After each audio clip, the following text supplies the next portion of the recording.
A chronic health disorder can produce severe changes in your self-concept and your self-esteem. So many people have reactions which can put a damper on self-esteem and self-concept. The self as a composite of self-evaluations and your beliefs about your own personal qualities. Your self-esteem is the extent to which you view those qualities as positive or negative. Reactions to a health disorder require consideration of the self, the level of resilience you have, and your own personal vulnerabilities.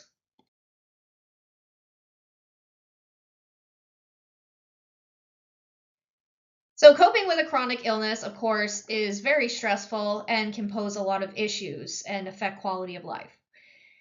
So Dunkel was a researcher in 1992, and he evaluated cancer patients, and he asked them what they found to be the most stressful about coping with their chronic health condition. And he found that the most stressful situations were limitations in physical ability, their appearance and their lifestyle, so their body image, whether or not they were able to manage pain, and the fear and uncertainty that accompanied the chronic condition.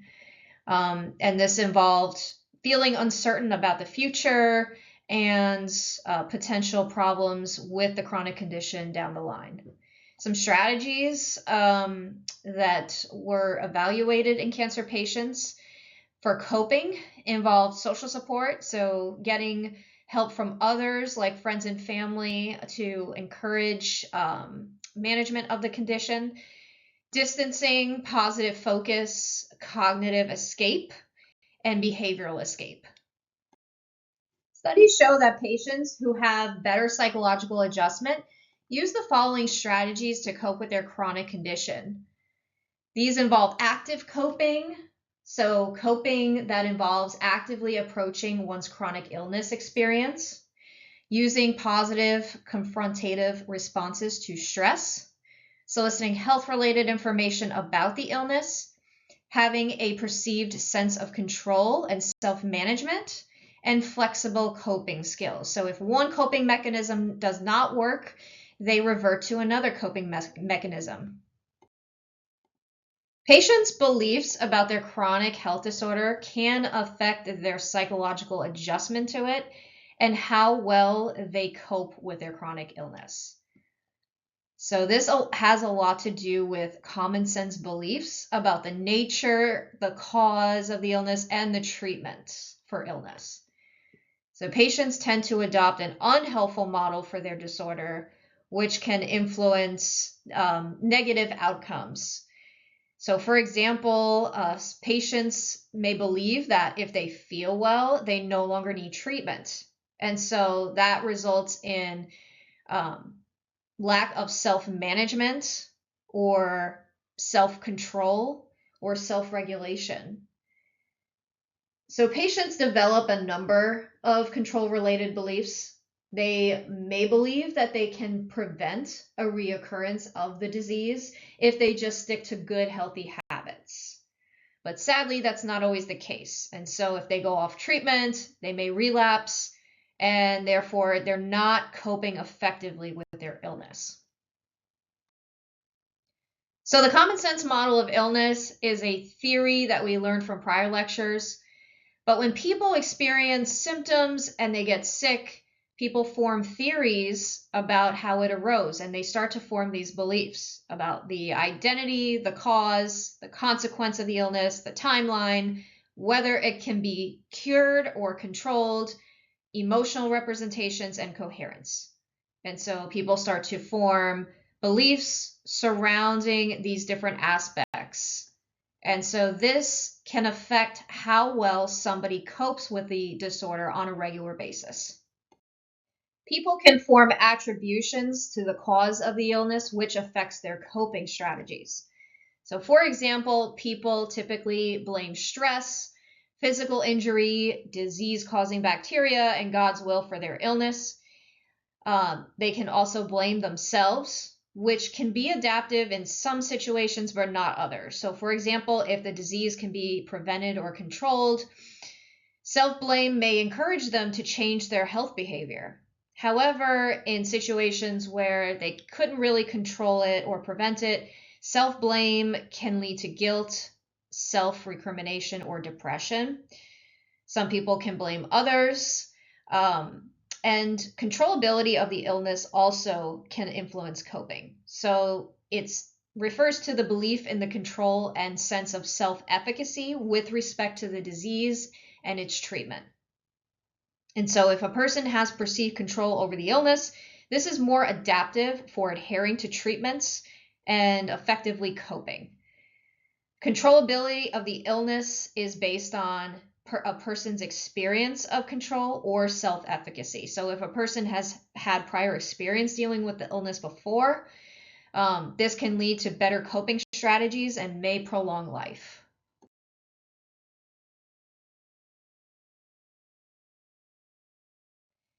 People can learn to co-manage their chronic condition through physical rehabilitation. So in physical rehab, they can learn how to use their body as much as possible, how to sense environmental changes, new physical management skills, necessary treatment regimen, and how to control the expenditure of their energy. Functional somatic syndromes are syndromes marked by symptoms with no known biological causes.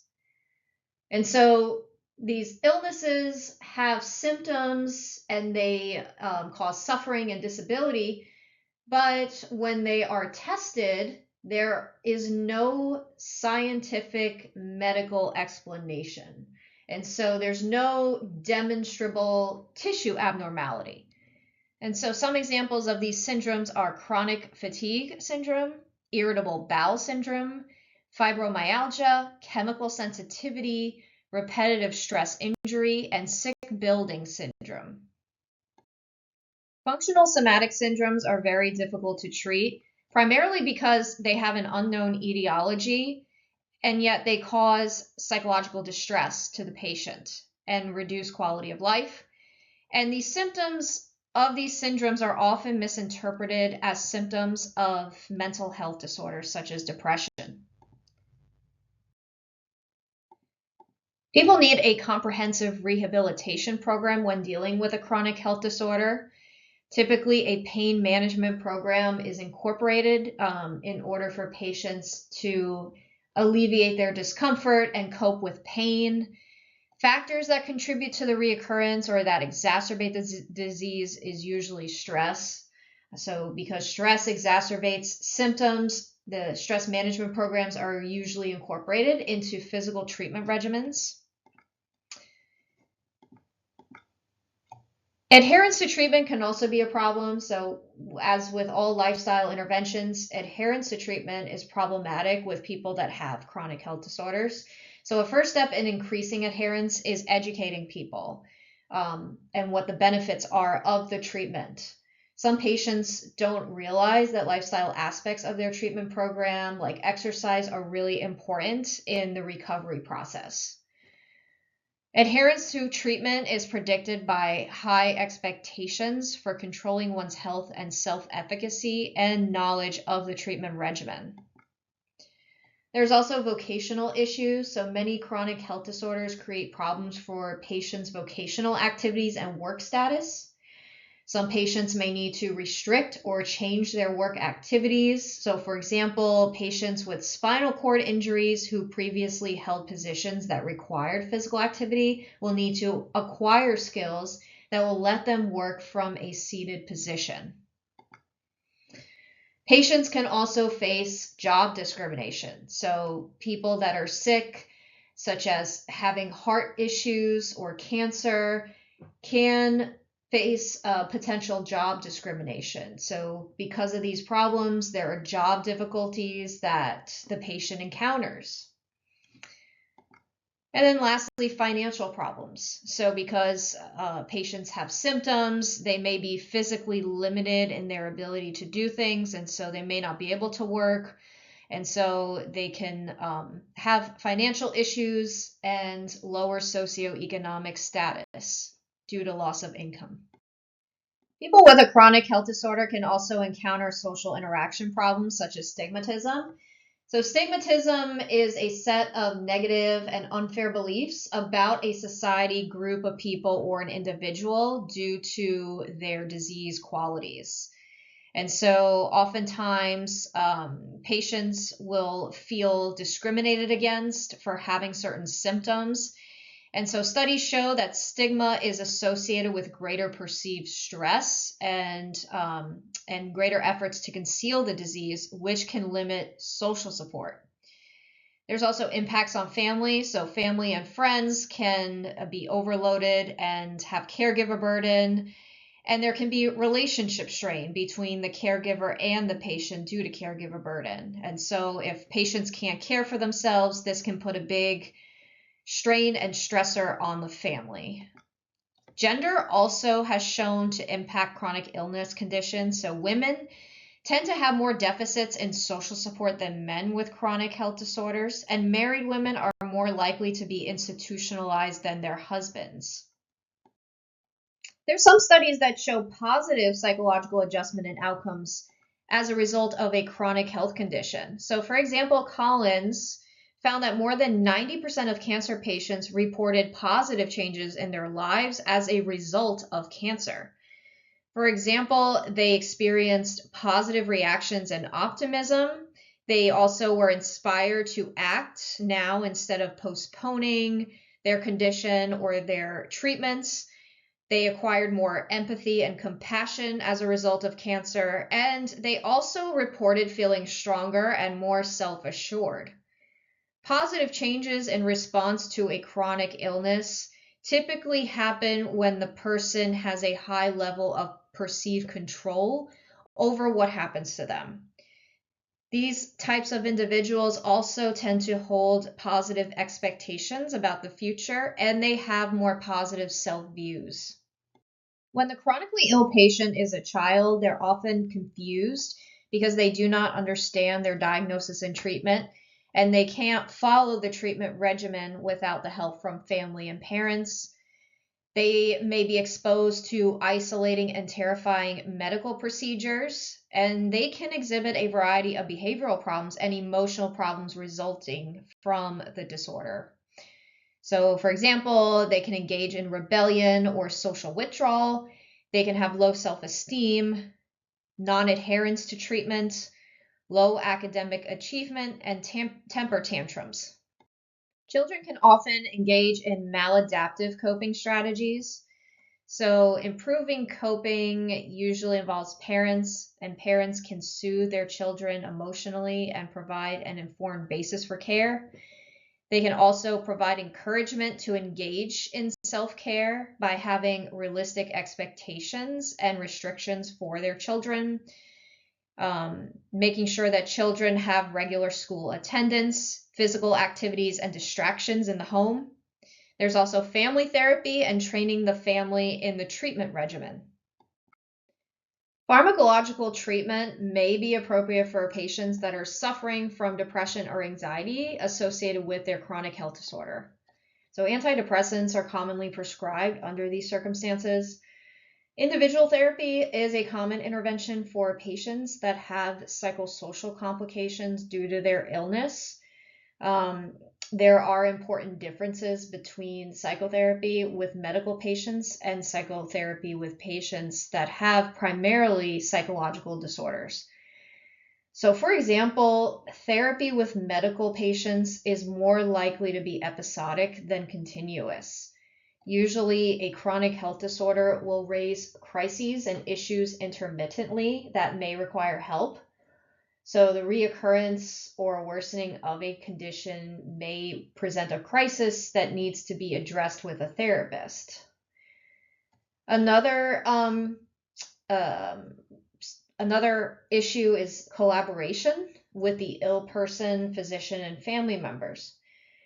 And so the physician can inform a psychologist of a patient's current physical condition, and a psychologist can promote helpful communication between the physician and the patient.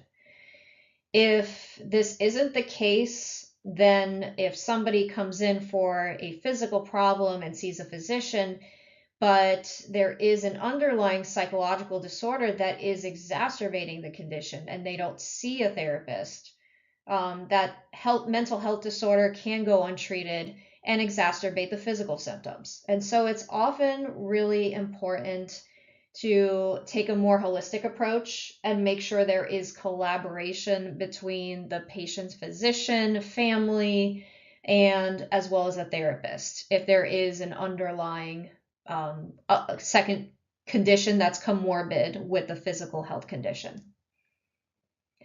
The therapist working with a medical patient must have a comprehensive understanding of the patient's health disorder and its modes of treatment.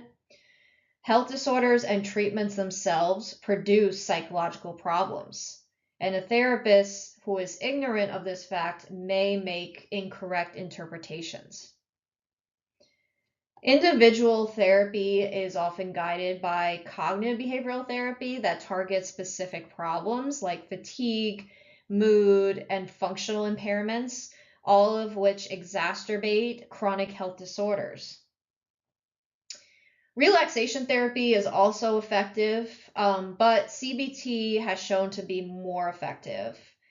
So even briefer therapies that are conducted over the phone, when they use CBT, they can benefit patients tremendously by enhancing a sense of personal control and reducing distress. Coping skills training can also improve functioning for chronic diseases because it increases knowledge about the disease and reduces anxiety. It can also increase patients' feelings of purpose and meaning in life. It can reduce pain and depression, promote adherence to treatment, and increase confidence in the ability to manage symptoms. There's also studies showing that expressive writing is associated with more positive health outcomes when dealing with a chronic condition. So, for example, expressive writing is associated with less sleep disturbance, greater sleep quality, and fewer problems with daily activities. There's some other psychological interventions that focus on relaxation, managing stress, and physical activity. There's relaxation training and acceptance and commitment therapy, which are widely used. There's also mindfulness-based stress reduction, and this improves adjustment to medical illnesses by teaching patients to focus on the present moment and validate their thoughts and feelings without judgment. Some benefits to relaxation training and ACT as well as mindfulness helps patients accept their health disorder experiences without avoidance. It has also shown to improve quality of life and improve adjustment to medical illness. Social support interventions and resources can also help somebody cope effectively with a chronic health condition. Family support enhances patients' physical and emotional functioning and can promote adherence to treatment as well as improve the course of the illness. Support groups are also a low-cost, convenient treatment option instead of pharmacological medication or other interventions that may not be as cost-effective. Support groups are where people discuss their issues of mutual concern that may come up as a consequence of their illness. So, for example, if their needs are not being met due to family and caregivers being too busy, support groups can satisfy those unmet needs for social support that they're not getting from friends or caregivers.